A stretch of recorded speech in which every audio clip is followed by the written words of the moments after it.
Good morning, we are Loops and Lap Bars International, and as you can see, we are here at Pleasurewood Hills in the lovely sunny Suffolk today. Yes, lower stuff. Part of the second day of LoveTwoExplore Social, Coast of Velocity, and we were sort of apprehensive about this one because it did look like they weren't going to have much in the way of big thrills running, but we have seen this morning that Wipeout is testing, and apparently it was running yesterday, so that bodes well for that. It does look like Cannonball is still going to be dead though. Yes, so unfortunately that's the mainstay we come down for, and we're not going to get to ride it again, which is a little bit disappointing. Yes, but we'll hopefully get on all the other stuff and really thoroughly enjoy this pack because days might be numbered for this one. So yes. we'll carry on with it, make the most of it, and have a good day anyway. We will do indeed. Yep.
So we're going to the park. We've met Woody. We have, yep. Which was nice to see. Had a wander over to Wipeout, which on cue should be coming around just a second. No. Got the new trains by Sunkid, and they are vast improvements over the old tragic Vekoma ones, in my opinion. They were obviously good in the day, makes sense in the day, but things like Guderick's and all the other sort of big old gen Vekomas can definitely be improved by having new trains on them, and for the most part they are improvements in every single way, apart from the fact that when you're going up the reverse climb, you're pressed on the bare metal of the lap bar, which can be a bit uncomfortable. But other than that, no, it felt so much better than any of the other ones that we've done. It did, obviously because they're not over shoulder restraints, you don't get the head knock in as much, which is really, really nice. When we were going up, I found that if you put your weight a bit more on the two handles, it wasn't as bad. Where I felt it in a bit like was on the reverse coming back on essentially the corkscrew this side, I think Cobra roll rather, sorry. And it did feel like, ooh, gonna get flung out my seat here. But other than that, generally a lot better. Yeah, I don't particularly get excited about it. I think I mentioned this when Jérôme commented on one of my posts. I don't get excited when you see a park that's got a Vekoma boomerang, but every time I've got off one, I've thought, you know what, that was really good. Yeah. And this one, I know that I said that they're all very good, but I think this one probably is actually taking the title of the best boomerang that I've done. Yeah, and I suppose that's in part because of the restraints it's now It's the new got. trains, yeah. Because they're new trains. The new trains themselves are very, very wide. They are very, very spacious. You've got plenty of leg room as well. But and you've also kind of got plenty of room if you have got hand-mounted cameras that you can get them out in front of you. Yeah, but I will say that the mouldings for the seats did feel a bit restricting. At least they did for me. I don't know if they were in the wrong place or anything like that. But no, it's very good. The train does feel very Drayton Man of the Wave in that they've built it as as sort of bare spec. But other than that, no, it's absolutely fine. So that's really Wipeout. We're going to continue wandering around, following the group and whatnot, because obviously we would love to explore and everybody, and see what we can get done. Yeah. Incoming.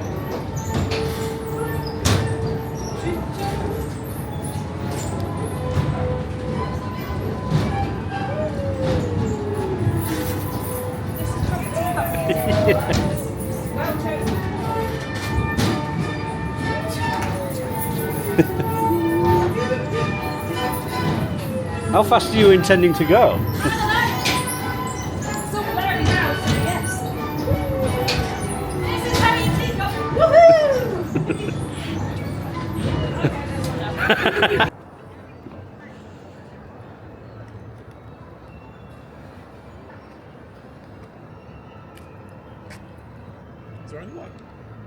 I've done some more rides, and naturally getting off Wipeout makes sense to do something around that sort of side of the park. So we went down to Egg-Spress and Bumper Car and Garage, which are both family-friendly rides, if you will. Egg-Spress is, I think it's Zero Tivoli. We've done loads of these in the past. We've done this one before. We have, yes. It's pretty much if you've ever done treetops at Oakwood. Hashtag Like Me Coaster. Hashtag Like Me Coaster at Plopsaland. Yeah. Or there's also one at Durhamwell as well. I mean, say they're all over the world. They're anyway. all over the world, yeah. Standard layout. It's a nice little ride. The ride-ups were really good. They made that ride today. They got the car going rather before car going. But the only thing I will say with it is it's a bit sort of jerky, is that one. It does feel as old as it probably is, whereas some of the other ones are a bit sort of smooth, like the Raging Caterpillar at Trips Drill. That one was quite pleasant. This one's probably on the other end of that scale. It's not unpleasant, I don't mean it like that, but it just wasn't as refined, I suppose. Yeah. Then there's Bumper Car Garage, which is a little kids' Essentially, dodgems. it's kids' dodgems, and yeah, this one I feel was better the last time we were here. This time round, they seem to be having a couple of issues with the batteries and the connectors on the cars. So you'll get halfway through, and then the car will kind of just cut out dead, and you need kind of bump starts to get them going, which is a little bit annoying, but it's one of them. Like it is a kids' bumpers rather. On the other side of that, though, I'd say actually I preferred it this time round than last time.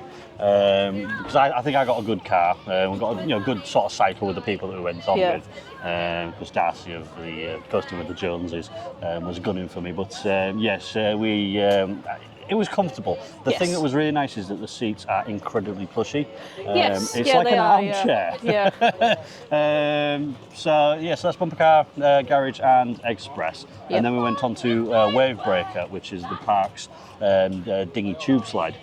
Yeah, now we didn't do this last time because people were coming off a little bit too wet and it was a little bit too chilly, but because it's a lovely sunny day here today, we thought, we're going to give this a go, tick it off the list, and a lot of fun. They're only running one of the two slides, and it is genuinely one of them you have to go down in twos. You can't go down in ones, even if you are adults, it's still twos all the way. Which is a bit of a weird decision. Yeah. But I actually kind of preferred that we were forced to go down together because being fat sods as we are, we got a bit of their time, because we were coming down with such sort of gusto. But there is a camera on that one, and they do have a photo pass, which is £20 for four items. Four items, of which you've got key rings, magnets, photos, and I think that's it. Yeah, I think that's it. But in terms of the rides that they're on, you've got Wave Breaker, obviously. Wipeout's got one, but the booth wasn't open this morning.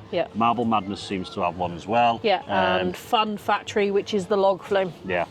Which we're hoping to go on a bit later on. So other than that, we will carry on. I think next we're going to have a little go around on the train while the group seem to do Kite Flyer, which I'm not doing that again. That was awful last time we were here. We'll have a go around that and we'll carry on. Yep.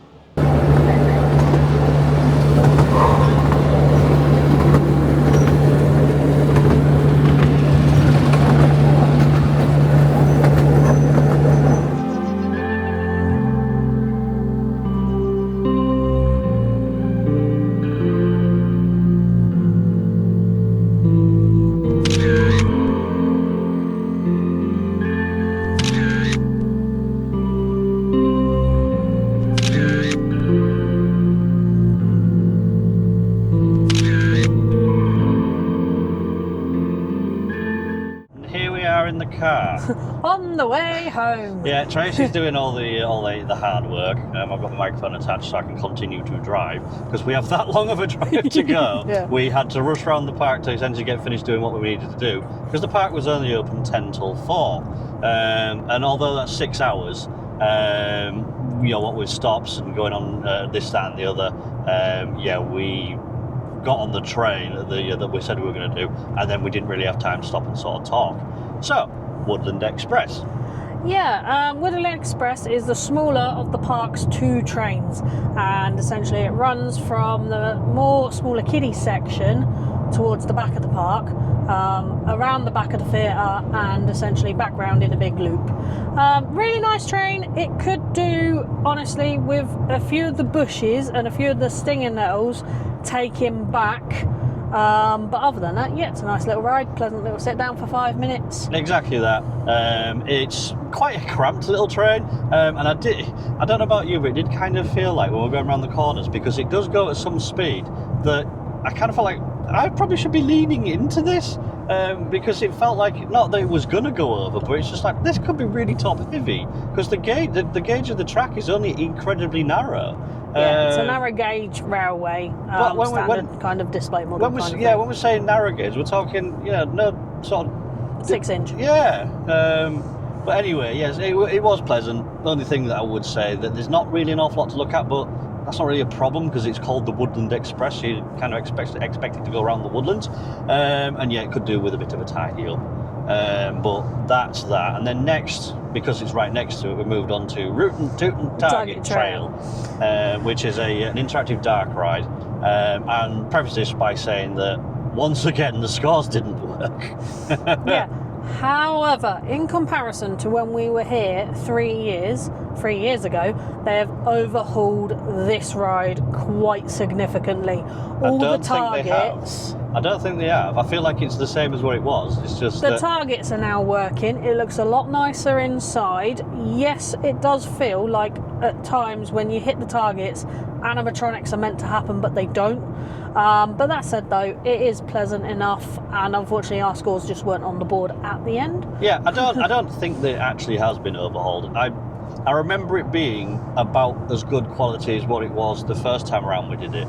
But think of it like, I don't know, a cross between something you'd get at Gulliver's, one of their little shooting rides, and Drayton Manor's Sheriff Showdown. It's not quite as good as Sheriff Showdown because obviously when you shoot things at Sheriff Showdown, things happen.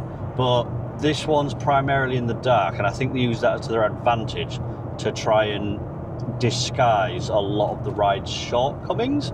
And it works, I think. Yeah. It just feels like that if you shoot stuff, it should be working. Like there's points in the ride where you shoot targets that are directly behind the wicks of the dynamite, and you feel like, well, maybe we're shooting that to light the dynamite, but it's not doing anything. And yeah, the negative really with that one is that the scores didn't work, which makes it a kind of a pointless exercise, shooting anything in the first place. Yep. But yeah, Rootin' Tootin' Target Trail is probably one of the park's better rides after Wipeout. Apart from obviously the score's not working, there's some good quality stuff in there.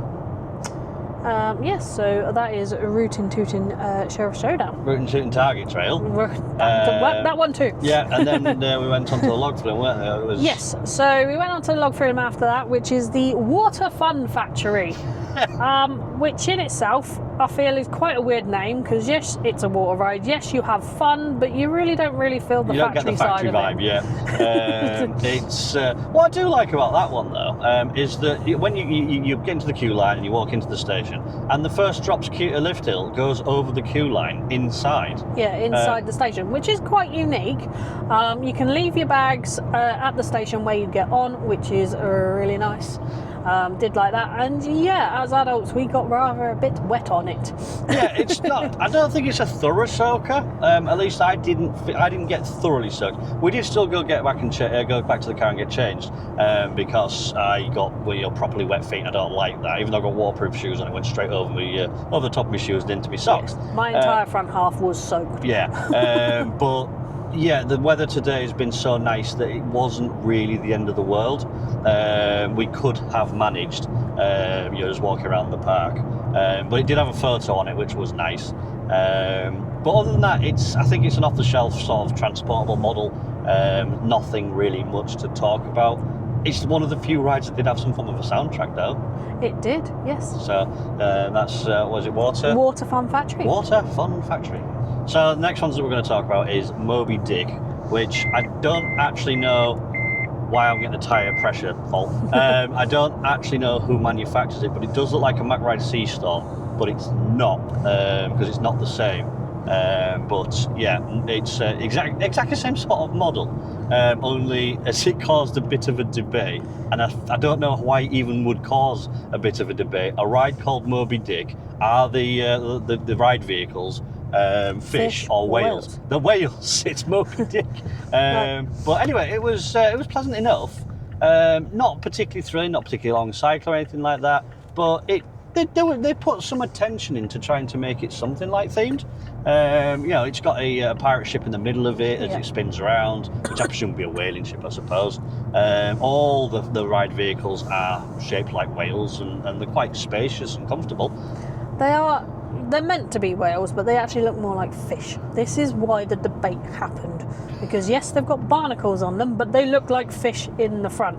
Ergo, they are big fish, not whales. But anyway, yeah, that's Moby Dick. And then after that, because we'd gone and got changed, obviously, from the water ride, done Moby Dick, and then we carried on around, back past Wipeout, and then we arrived at Giddy Up, didn't we?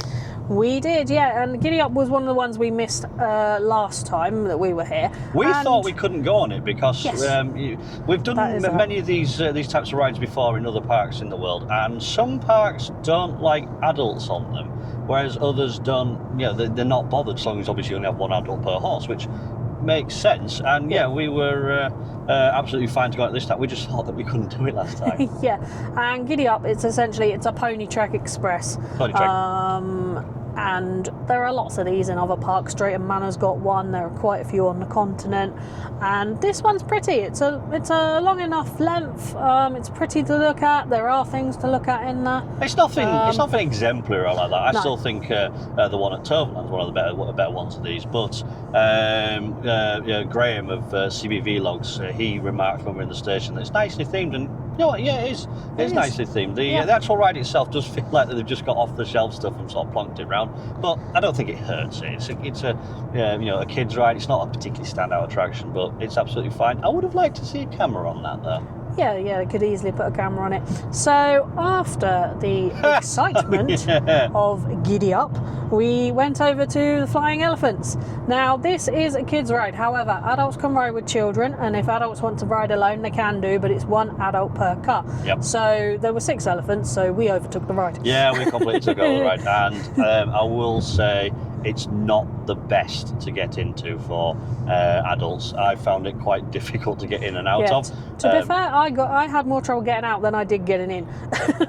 But yeah, it's comfortable enough once you're in there. There is quite a lot of space. It's just that access is quite difficult. It's like a park, almost like a park bench. Once you sat down, there's loads of space. It's just getting in and out of that park bench. I say a picnic table rather than park bench. But there is a button on it, and what happens is that the ride lifts you up into the air, and you press the button to lower, which is slightly unique, because a lot of the rides it's the other way around, as in you push the button to go up rather than come down. But with sort of 6 adults on there, it can get quite bumpy, and it's quite a fun little ride to that extent. So that is them two. So next up was Safari. Now, this is a little track car ride. We did this 3 years ago, and we did note then that it was massively overgrown and looking a little bit worse for wear.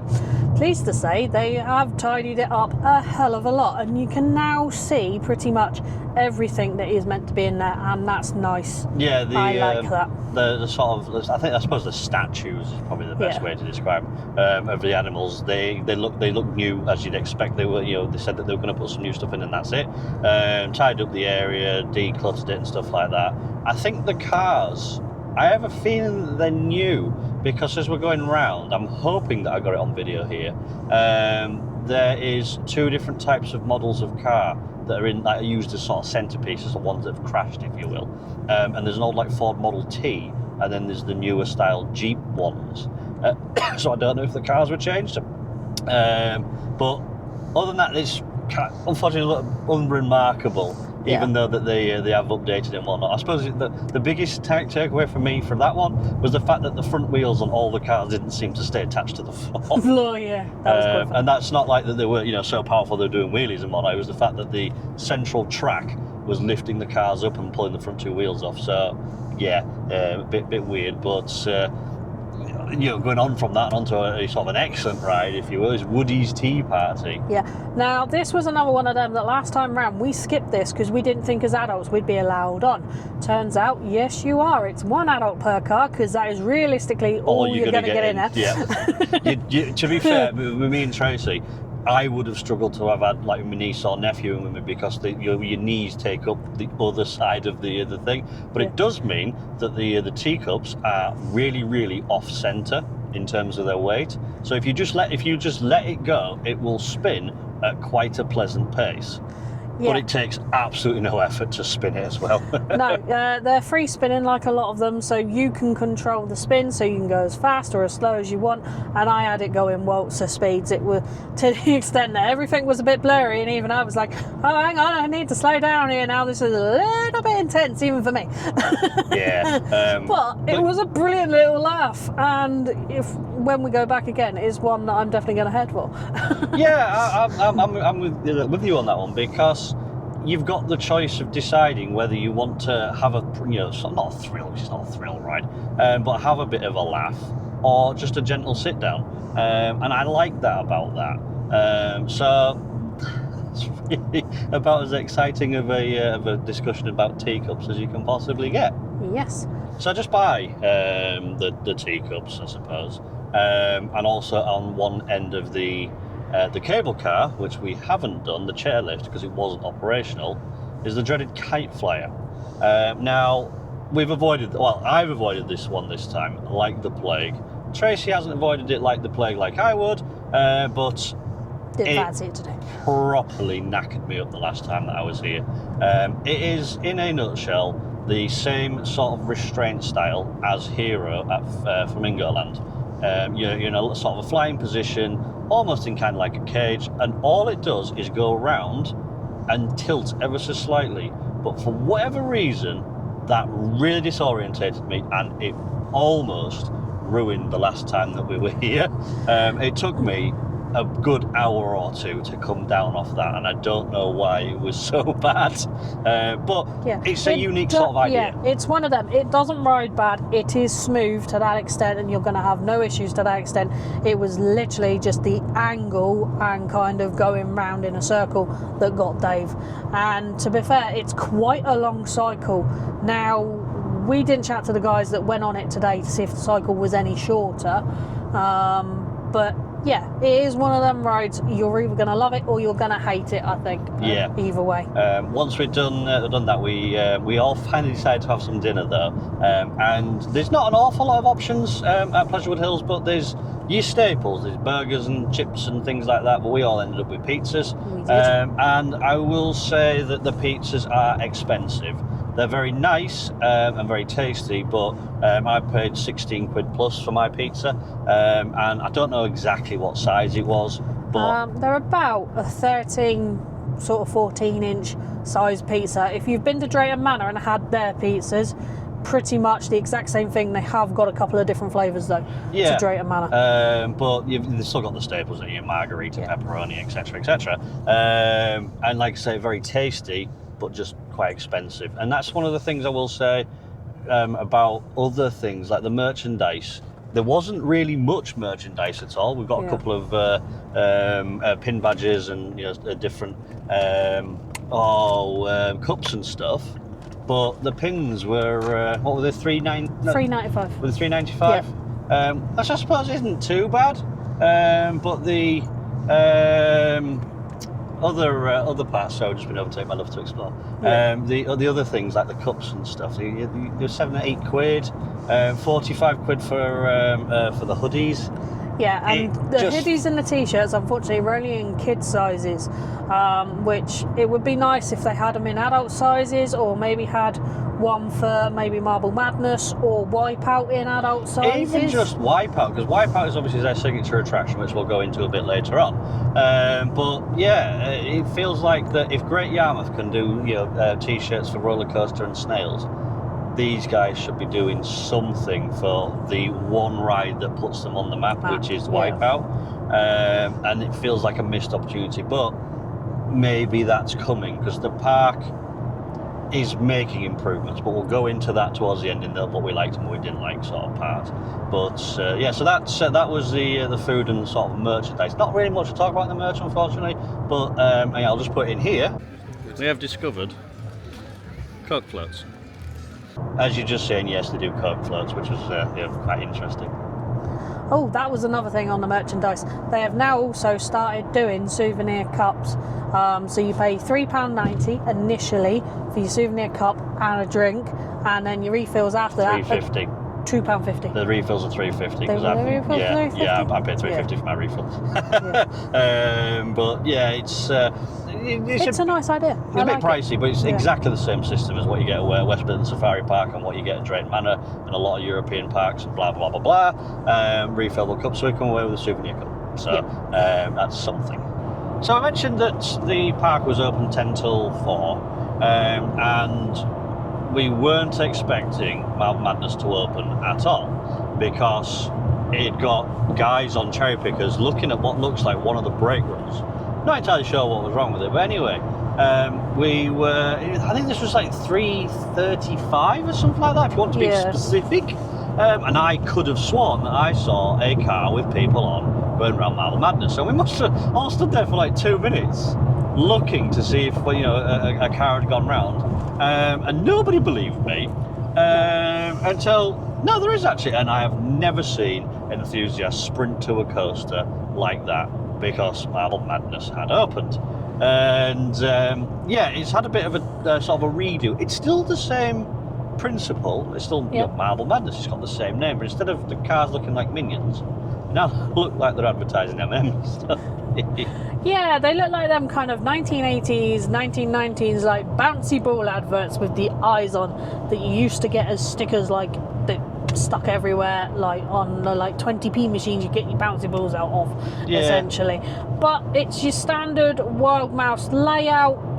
They seem to have actually made a couple of the brakes a bit softer, not all of them. There was still one brake that gave the car of all of us a bit of a it was a complete stop.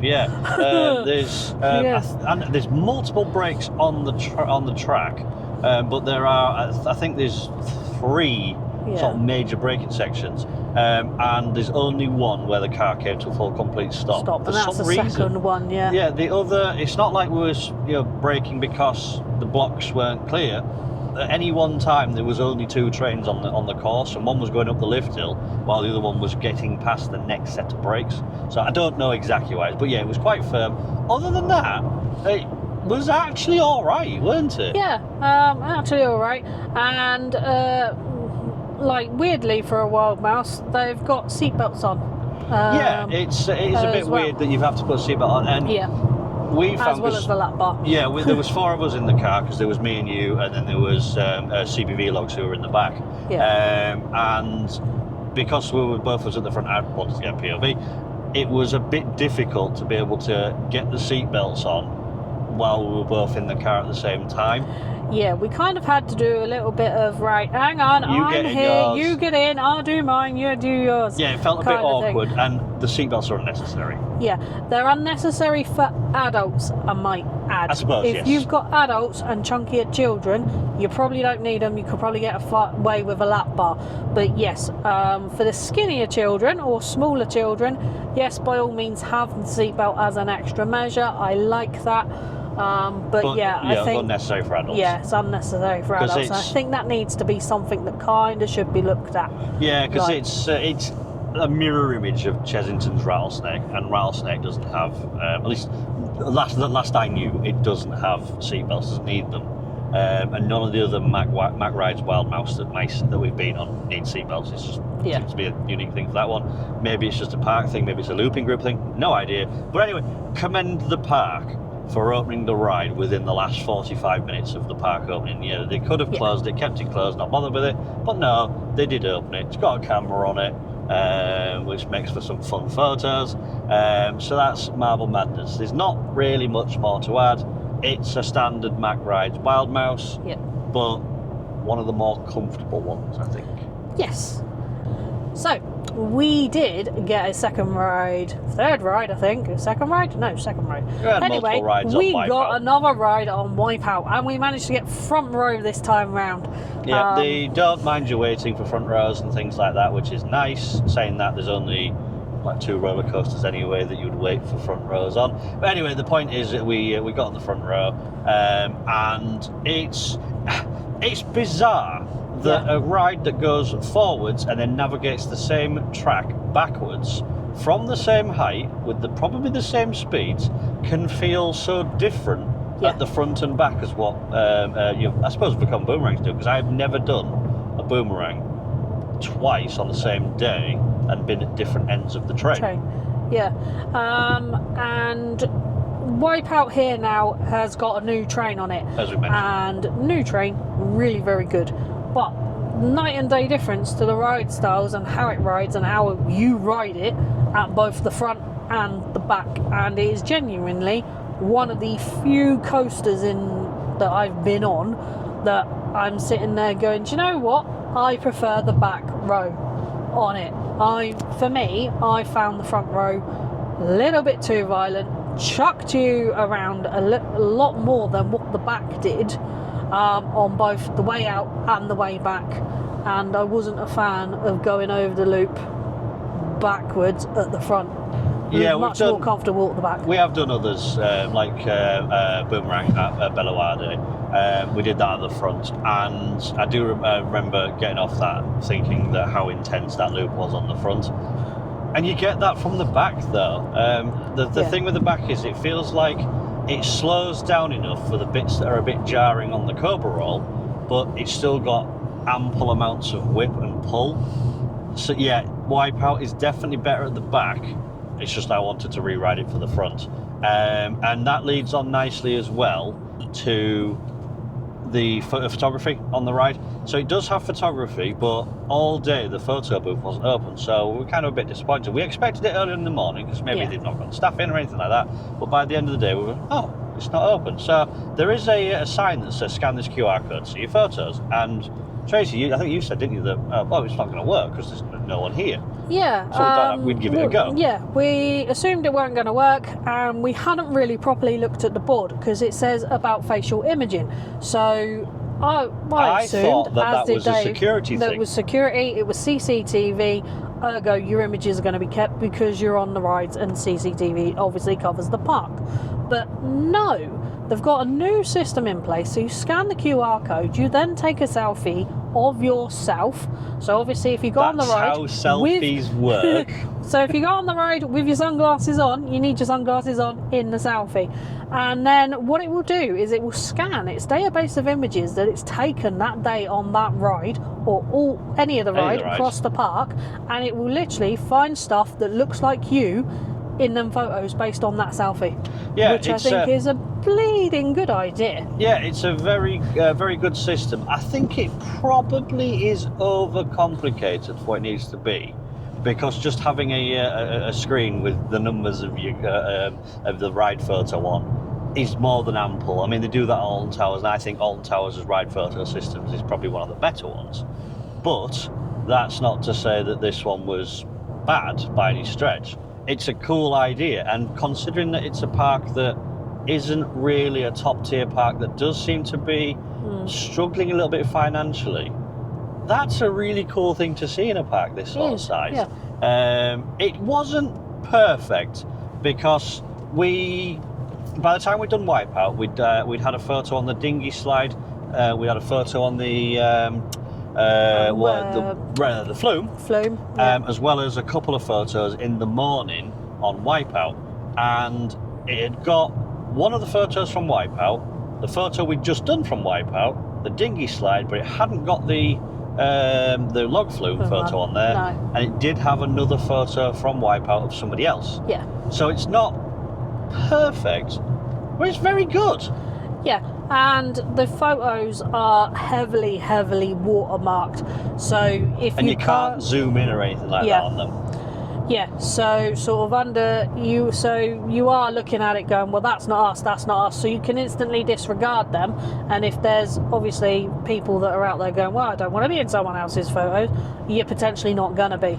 Yeah, because there's we didn't go through the system of, I want to buy these photos or anything like that, because I presumed it would only give you digital ones. And we wanted the physical photos because the physical photos also come with digital copies. But I don't know if I'm wearing these blue sunglasses and somebody else just happens to have a goatee that's got blue sunglasses on, and I just I want that photo. I think that you probably could go through the motions of buying somebody else's photo, which make your own mind up on that one as to whether that's something that you agree with or disagree with. It wouldn't bother me if other people were buying photos of me. It'd be a bit weird.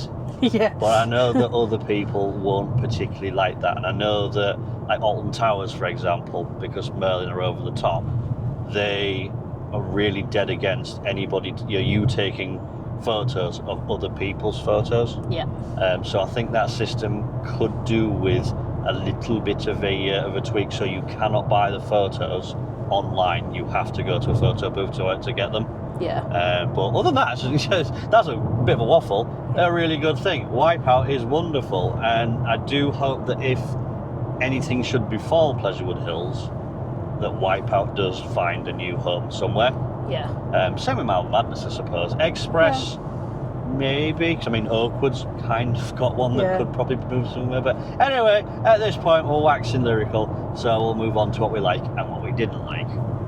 So everyone knows what we like and what we didn't like, and we're going to preface this by saying that there's going to be things that are more heavily weighted on one side of the coin than the other, but that doesn't mean that we dislike Pleasurewood Hills at all.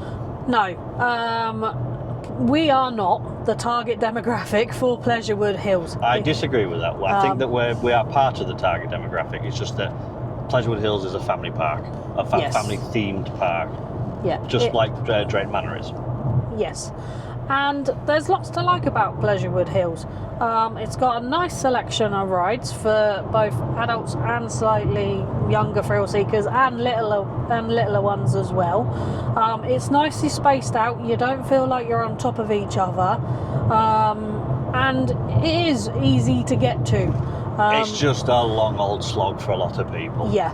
If you're not sort of local to Norfolk, Suffolk, East Anglia, and potentially this side of sort of the Pennines and like London, then yes, it is a long old slog. I was going to say how much more of the country you're going to go into, but yeah, for me it's a 5-hour drive from where I live, because I've obviously me and Tracy don't live together currently, so I have to drop Tracy off and blah blah blah. So it's a 5-hour drive for me. But we're up in Yorkshire. We've had people with our group this weekend. They've come from Edinburgh. They've come from Edinburgh. They've you know come who from you Wales.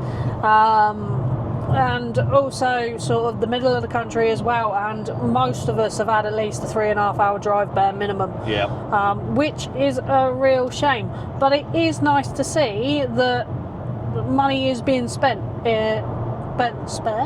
money is being spent there, even if at this stage it doesn't look to be a great deal. It feels like it's we need to save as much money as possible, but they don't feel like they're cutting corners by saving money. It's a case of, rather than investing in a new ride that could end up costing too much and the park not going anywhere, they've tarted up what they've got. They've made what they have got try to be the best that it can possibly be.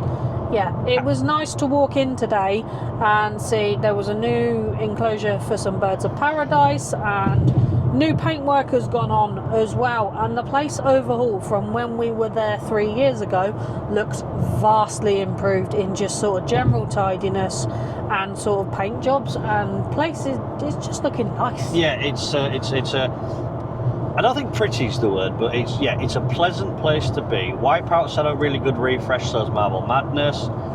All the borders and planter work is pretty. The only thing that I think a lot of people marked is that a lot of the water features either don't contain water or they're turned off, and that seems a bit of a shame. Maybe they'll turn them on for the summer, you know, the height of the summer season. But yeah, as it stood, it did feel like that was a bit of a sort of a negative. It's not really the end of the world if a water fountain is not, but anyway. Other than that, I feel like it's a bit too weighted towards the lower end of the scale. You know, Drayton Manor has got, we're comparing it to Drayton Manor because it is very comparable, they're in the same sort of group. But you've got the Wave, which is a similar sort of thrill level to Wipeout, though Wipeout probably is better than the Wave now.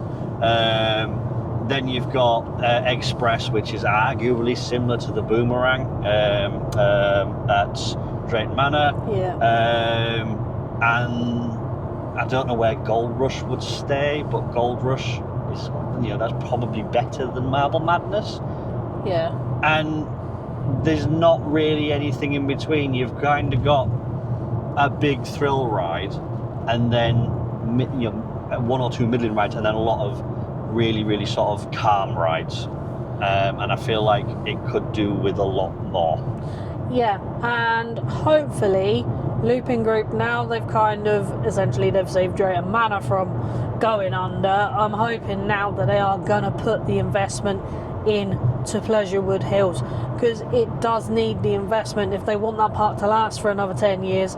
It does need a few bigger rides in there. They've got the space, they've got the land, can easily be doable, or put a half decent zoo in, and give the locals something to come and visit all year round, and give a bit more for the people coming a bit further out to maybe sit there and go, right, we can do 2 days at this park. Yeah, I don't feel like a zoo would be the right choice for them. Obviously, we're not in charge of these things. We're just sort of making, pulling things out of our bums, if you will. Yeah. But yeah, it needs a lot of investment, because at the moment, if you were to go on a busy day, it might be forced into a 2-day park purely because the park opening hours are so short. Yeah. Not because there's so much to do there, because we could very easily have done everything today and had time to spare. It's just that obviously we're doing things as a group, making decisions and things like that. That's why we're doing this in the car. Yeah. But yeah, it's a park with so much potential. I think it's held back by years probably of underfunding, because I don't remember the last time that it had a new, like sort of a big new attraction. And I don't really want to say that it was Marble Madness, which left Flamingo Land a long time ago, because Hero was the one that replaced Marble Madness at Flamingo Land. Anyway, we're moving backwards and forwards. Merchandise could massively be improved, and that's definitely a way to make a lot more money for the park. It has improved on what it had 3 years ago. 3 years ago, I came away with a mug and 1 flat penny. Today, I've come away with 6 pin badges and another couple of flat pennies. They've extended their line of mugs. They've obviously got pens and pencils in there. But like we said earlier, it would be nice to see T-shirts and hoodies, and even caps as well for adults. Yeah, wasn't it Mike from LoveTwoExplore that said he likes the caps that the staff are wearing? It's just a cap, the Pleasurewood Hills logo on. You can't buy those. And obviously I get if it's staff uniform, that makes sense, but if Mike wants to buy that, that means maybe other people want to buy that. And I don't think it's a particularly difficult thing to get caps made. But yeah, as I said, Wipeout, Marble Madness, even down to Egg-Spress and just the daft little rides. Yeah. Give them, or even give areas, specific merch. They did that with Drayton Manor with the Vikings area, and I think that would really sort of help them a little bit with getting a bit more revenue, because yes, they can charge a little bit more than they should do, but if people want it, they'll buy it. And I feel like that's the thing. Another thing that is that's on the good side is what they've done with Wipeout. Yes. As well as Marble Madness to some extent, they've both been targeted at. Wipeout's clearly got the lion's share of the budget there, if you will. The new train, obviously the repaint, and I think it's had some new control systems put into it as well. But that's not to take away from Marble Madness, which now looks a lot better because the cars don't look like silly Bumblebee Minion hybrids. Yeah, and they've taken out a lot of the kind of stagnant rubbish that was in the bottom of Marble Madness, because it kind of looked like it got used as a little bit of a storage area for a while and a bit of a dumping ground, and they've taken it out and tidied it up, which is nice to see. So it's improving, and it just now needs the investment to get there a bit more and maybe get a couple of new rides in. That's it. So, the foundation is there, but as we were walking around, you can see lots of plots of land that just look eerily like a ride was once there. And I can think of at least 4 or 5 plots where they're quite big for flat rides, and they could very easily literally just plop rides in. But obviously they need the money to do that. So hopefully, once Looping Group's done with Drayton Manor, obviously continue investing in Drayton Manor. Don't just invest in the other, but get Pleasurewood Hills some money. We do not want another Oakwood situation. No, we don't. Because that would be quite a shame to lose. Wipeout, not to lose Wipeout, but to lose even just losing any park is quite sad in our sort of circle. Some parks deserve it because of silly decisions that they make, but I don't feel like Pleasurewood Hills is making any decisions, so they can't be scorned, if you will, making bad decisions. They've just tidied the place up, and that's a good thing. It is. So I think that's staff probably were wonderful today, as usual. Yeah, staff been absolutely fine. The only thing that was a bit sort of with the staff was this morning we were supposed to be able to get into the park a little bit earlier because we were told that they don't do ERS, so we couldn't, even though we'd paid as like a group to come in, and we offered them to pay them money. They didn't want any of our money to do an ERS on their coasters, and I have a feeling that might be because they didn't know what coasters were going to be open. Yes. Because Wipeout wasn't actually operating until last night. Marble Madness was having trouble, and Cannonball Express hasn't operated all day. No, which so we would missed out on that one again. Yeah, which would have meant that we would have been paying for an ERS on Egg-Spress, which I mean would have still made fun of it anyway. Yeah. But, so we didn't get let into the park particularly early because I mean we went in and we did get photos with Woody and stuff like that, which was kind of cool. But members of the general public were already at rides before us. I don't want to come across as entitled or anything like that, but that could have been improved a little bit. Other than that, every staff member that we interfaced with, they were lovely. They made sure that we knew what we needed to do at certain times. Like, if you need to press this button for this thing to happen, and here's a buzzer for your pizza and stuff like that. Yeah. Felt like kind of a young sort of staff as well. There weren't any particularly older staff, so I presume that they do hang on the seasonal staff a lot more. But yeah, staff fine. Merchandise could be improved. Ride lineup could be massively improved. The park looks lovely. That's kind of to summarise what we really thought of Pleasurewood Hills. Yep. So that's really Pleasurewood Hills. Third time's a charm with this one. This is just going to be a shout out to all the people who have made not just today but the whole weekend just as much fun as what it has been. Starting off with the first person who apologies for ignoring your messages and not knowing exactly who you were until yesterday, which is Neil of Knox Survives, Knox Travels. You're an absolute star. You are a great person. If you're not following any of these people, follow them as well, please, because they're all worth following. Yes, Mr. Knox is very, very knowledgeable and encyclopedic knowledge. Especially if they're around this area, because he's the only one that's from round here. Yeah. And then there's Coasting with the Joneses. Always great to hang out with you guys. Had a right laugh sitting eating the meal last night with you lot. Darcy, don't you ever change. Yep. Ben and Holly's TPA, nice to meet up with you guys again. And hopefully, Ben, your head is not too red. It's been very sunny this week and everyone's caught the sun, but Ben does seem to have got quite a lot of it. There's that. Adam and Craig do stuff. Obviously we've been out with you guys before, but I didn't realise you guys were such a laugh. And what was you talking to them? They said that they're going into the continent? Yes, they are going to the continent this year. So looking forward to that vlog if you guys are going to do one. Definitely will be looking for that as you're going into Efteling, and I love that place. We all love Efteling. And then there's It's a Stakesy thing. Sorry, Mr. Stakesy, for running you rampant with all these young whippersnappers. But yeah, It's been an absolute pleasure once again. It has.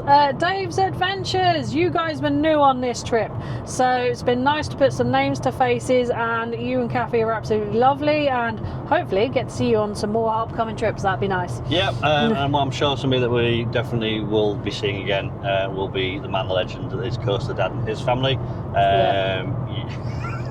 I do apologise for being so awkward. He does not apologise. No, at all. I don't apologise at all. It's Daddy.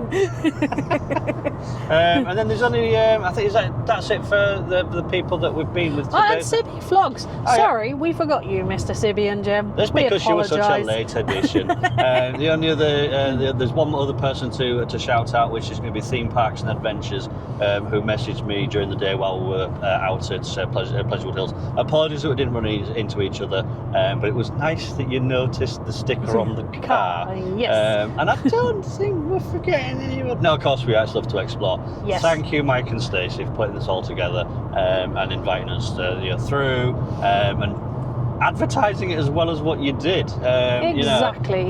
It's, I didn't feel like it was right in my face, but it was just like, oh yeah, we're going on Course of Velocity, because every so often there'd just be a little story that would pop up and remind me that, oh yeah, we've got that to look forward to. Yes. So thank you very much for this weekend. Thank you very much for everyone else coming along and making it a fun weekend as well. Hopefully we might all do a convoy down to Southampton towards the end of the year when we do Polton's Park and Clarence Pier. We're doing that, but that doesn't necessarily mean that everybody else is. But yeah, exactly. It'd be great. So potentially look out for that if you want to join us. Yes. But other than that, this is Loops and Nut Bars International. Basically driving out, driving home. So our next one of these is going to be, we're at Alton Towers and Drayton Manor next weekend. I've just realised the irony of the back-to-back looping parks. Yes. So yes, Drayton Manor next weekend, and followed by Alton Towers and the Wickerman Track Walk. Looking forward to. Yes. So yeah, as we say, we're driving out and signing out from this one. So all that leaves us to say is take care. Thank you very much for watching and enjoy the rest of your evening. Yes. Bye bye.